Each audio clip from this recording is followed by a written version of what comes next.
This is David Burton from the University of Missouri Extension Center here in Greene County. It's the end of the year. Are you ready to face 2020?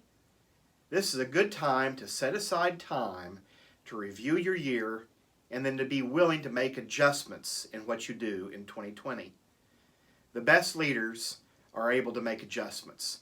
And I have 8 basic steps or points that I try to think about each year as I think about my schedule for the coming year and what I want to accomplish. And I would encourage you to take the time, maybe even a whole day, to set aside, go somewhere by yourself, and really be honest in your evaluation and honest in your reflection about some of these things. The 8 points can be found in the notes that go along with this video, but I'll also discuss each of those here in this video. Number 1, remember, activity is not accomplishment. Just because you're busy doesn't mean you were doing things of importance. And you want to be able to be focused on accomplishments, not just busy work.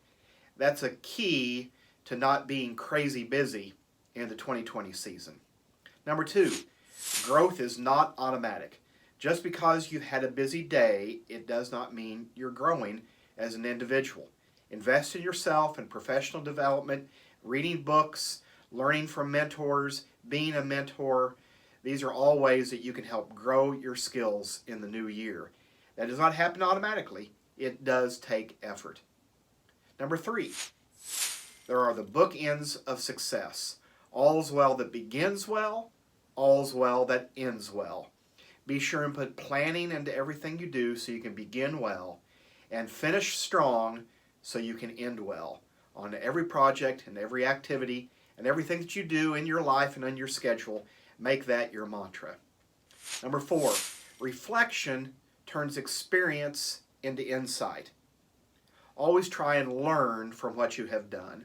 Even if you have an activity or if you've taken on something and it ends in failure or not what you had expected, there are still things to be learned from that experience. And remember that and take the time to reflect on that so you can turn your experience into insight. 5, fastest doesn't win. It's the person that starts first. Don't procrastinate on things. Begin early with your planning or preparation of your study. It does not matter that you are the fastest in getting it done. Start first so you have ample time to prepare. 6, inspection is the foundation for expectation. Again, it's that idea of taking time and really inspecting, going deep into your thinking and activity for the year, reflection on what you've done. It's the inspection of the foundation that can lead to expectations for the coming year and what you need to be focused on. Plan your calendar for change. I have not always done a good job at this. Not only does your calendar need to have margin so that you're available for things that come up at the moment, your calendar also needs to reflect that you know there's a potential for change in the year. Change in expectations, changes in how you do things, maybe changes in partners for work projects or otherwise, all sorts of things like that. So don't just pack your calendar so much. Leave margin and plan your calendar for making changes. And finally, schedule the things that you want to have accomplished. I'm like many others every year. I set out with sort of some ideas of what I'm going to do in the new year, some goals that they are. But you know, they're only goals, they're only talking points if you don't actually plan for accomplishment.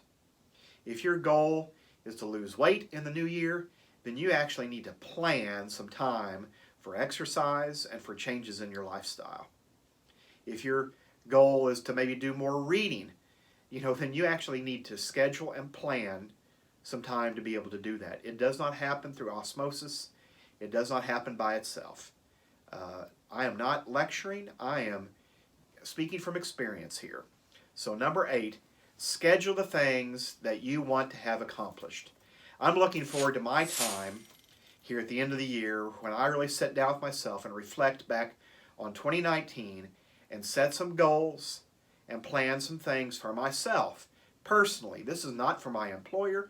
This is not for anyone else around me. These are things for me that I want to accomplish in the year, and to think deeply about how those can be accomplished and work on making sure my calendar reflects those expectations.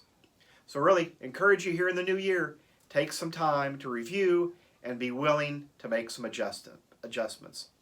This is David Burton with the University of Missouri Extension Center in Greene County.